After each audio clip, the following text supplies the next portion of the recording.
अधिकृत प्रत्याशी एल.टी. राजा जी, मंच में बैठे हुए तमाम नेतागण, तीनों प्रखंड से आए हुए हमारे सभी भाइयों, बंधुओं, मित्रों और हमारे बाएं तरफ बैठी हुई हमारी सभी महिला नेत्रीगण, आप सबों को मैं एक बार प्रणाम करता हूं, जोहार करता हूं, सलाम करता हूं। निश्चित तौर पर समय बहुत कम है और टास्क हमारे पास बहुत ज्यादा है। अभी जो राजा जी उठ के खुद आपको बोलना चाह रहे थे वो नहीं बोल सकते, बहुत कुछ उनके अंदर में था बोलना, लेकिन वो नहीं बोल सकते।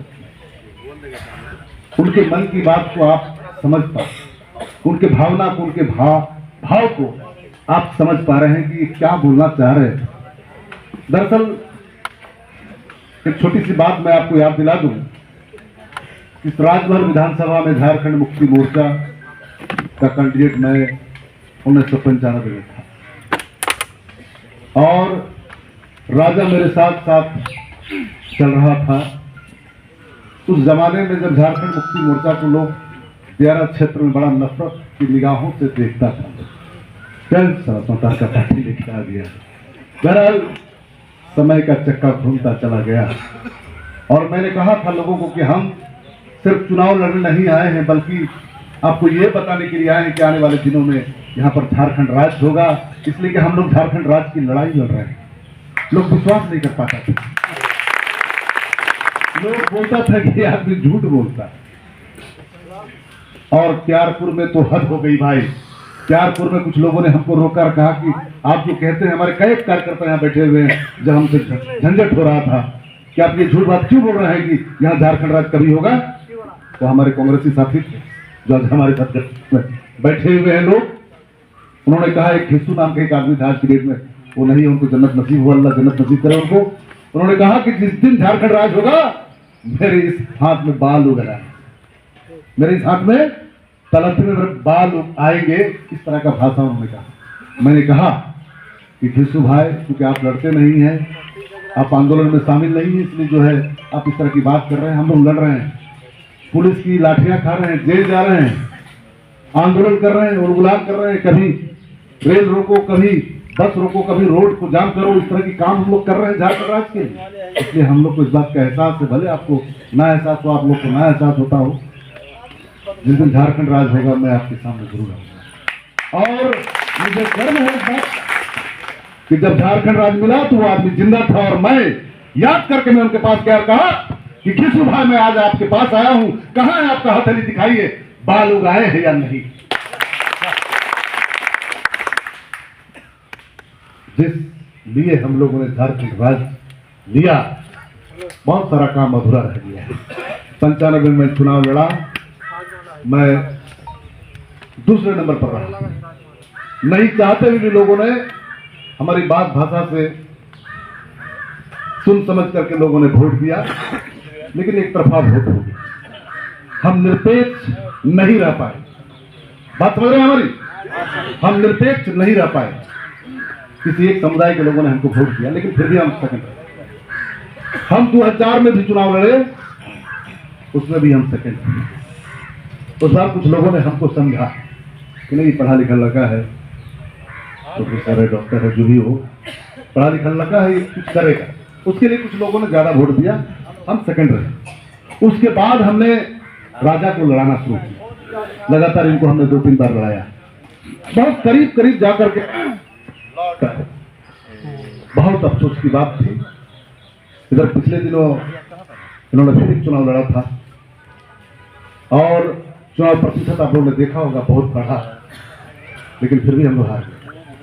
अभी जो हम लोगों ने लोकसभा चुनाव लड़ा है, हमारे माननीय सांसद यहाँ बैठे हुए हैं, हम लोगों ने 3300 वोट से राजमहल विधानसभा को फतेह किया, जीत दर्ज की और हम लोगों ने लीड लिया। राजमहल के साथ साथ 500 विधानसभा हम लोगों ने जीतने का काम किया और ये जीत हमारे लिए ऐतिहासिक जीत थी। राजमहल विधानसभा हम लोग की ऐतिहासिक जीत थी और हम चाहते हैं इस बार आप लोग इस 3300 वोट को 33,000 में बदले। तभी हम बाकी तमाम भूले बिसरे बातों को हम समेट करके एक जगह ला सकते हैं। आपके चेहरे में जोश देख करके ये लग रहा है मुझे कि मुझे बहुत ज्यादा कहने की जरूरत नहीं पड़ रही है, लेकिन ये भूलना नहीं होगा कि हम लोग को मेहनत करनी होगी। मेहनत में हम लोग कहीं कोई कसर नहीं छोड़ेंगे। हम लोग एक एक गांव जाएंगे, एक एक मोहल्ले में जाएंगे, एक एक टोले में जाएंगे, एक एक गली में जाएंगे और सबसे यही कहेंगे कि हमारी सरकार ने जो किया है वो आईने की तरह साफ है, सबके सामने दिख रहा है, आपको मिल रहा है। हमारी मैया बहनें यहाँ बैठी हुई हैं, वो इस बात का जिंदा सबूत है, वो गवाह देंगी इस बात का कि इतने दिन 18-20 वर्षों तक जो है बीजेपी ने सरकार यहाँ चलाई और हम लोग को कुछ नहीं मिला।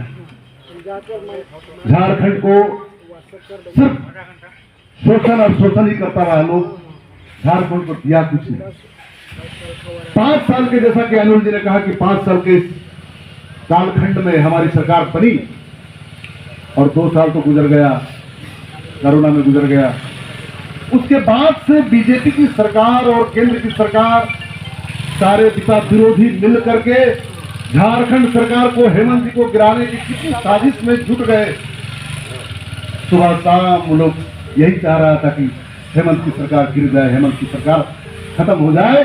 या हम लोग किसी तरह एल केल प्रकार, चाहे राष्ट्रपति शासन लगा दे, चाहे हम लोग दाएं बाएं करके हम लोग जोड़ घटाव करके विधायक को खरीद करके हम लोग सरकार बना ले। ये मंशा थी उनकी, कोशिश भी किया लोगों ने, लेकिन हमारे हेमंत जी को भी खरीदने का प्रयास किया गया। लेकिन हेमंत जी ने कहा कि मैं झारखंड की जनता का सेवक हूं और उनके सामने मैं शपथ लेकर के आया हूं, झारखंड की जनता के साथ मैं धोखा नहीं कर सकता, मैं झुक नहीं सकता, मैं झुक नहीं सकता। और मैं नहीं झुकूंगा तो झारखंड नहीं झुकेगा। उसके तौर पर हेमंत जी ने एक मिसाल पेश किया, वो झुके नहीं और वो जेल चले गए। निर्दोष मुख्यमंत्री जेल में 5 महीना रह गए। माननीय चंपई जी को उन्होंने बहुत विश्वास पात्र समझ करके मुख्यमंत्री बनाया। 5 महीने के बाद आए तो भाई हमारी कुर्सी थी, हमने लिया, उनको बुरा लग गया। चंपई जी आज कहाँ है आपको बताने की जरूरत नहीं है। चंपई जी का हाल सूरज मंडल के मैसेज से आप लोग को मिल गया होगा। सूरज जी ने कहा कि मेरी जितनी बुरी हालत हुई है बीजेपी में जाकर के, उससे भी बुरी हालत होगी चंपई जी की।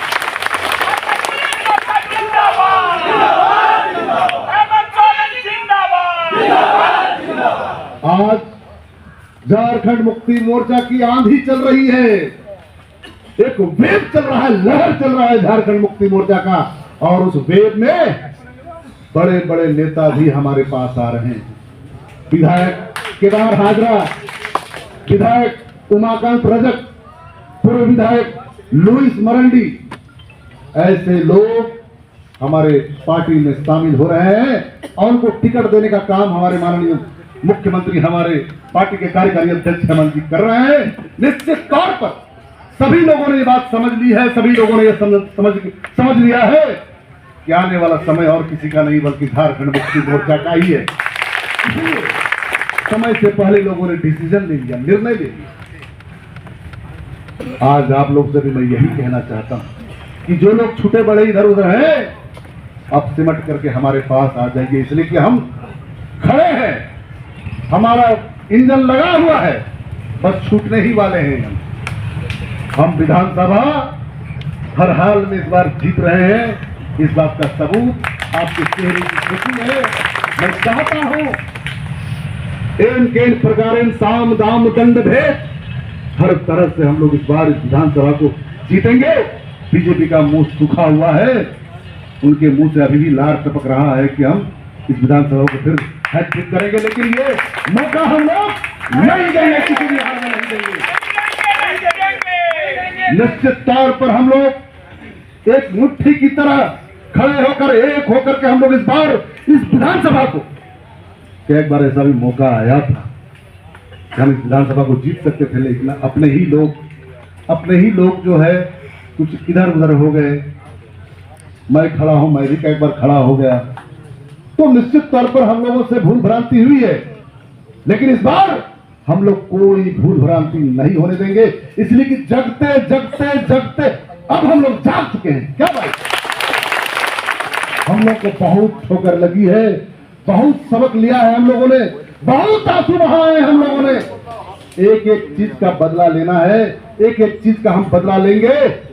हमारी बहनें हो, चाहे हमारे भाई हो, चाहे हमारे बंधु हो, हमारे मित्र हो, हमारी बेटियां हो, हमारे बेटे हो, सारे लोगों से मैं कहना चाहता हूं कि इस बार का चुनाव ये चुनाव नहीं, हमारी चुनौती है। इस चुनौती को हम लोगों को स्वीकार करना होगा, और हमने समझ लिया अभी तक कि आप लोगों ने इस चुनौती को स्वीकार कर लिया है, क्या कि नहीं किया।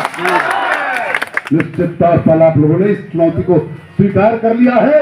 मैं समझता हूं अभी विकास ने बहुत अच्छी बातें कही, कि अब हमारे हिंदू भाई इस बात को, इस धर्म को समझने लगे हैं कि बीजेपी क्या कर रही है और क्या करना चाहती है, किस तरह से हिंदू हिंदू बोल करके लोगों को फरमा करके मंदिर के पीछे भेज करके और वोट देने का काम कर रही है। हमारे हिंदू भाई भी समझने लगे। मैं अपने हिंदू भाइयों से कहना चाहता हूं कि हम लोग हिंदुस्तान में रहने वाले सारे लोग, चाहे वो हिंदू हो, चाहे मुसलमान हो, चाहे वो सिख हो, चाहे ईसाई हो, सब हम लोग भाई भाई हैं। भाई हम लोग सब लोग भाई भाई हैं। हम लोग के खून में जब कोई फर्क नहीं है, हम लोग के रंग में कोई फर्क नहीं है, तो फर्क करने वाला ये पार्टी कौन होता है, ये आरएसएस वाले कौन होते हैं, ये बीजेपी वाले कौन।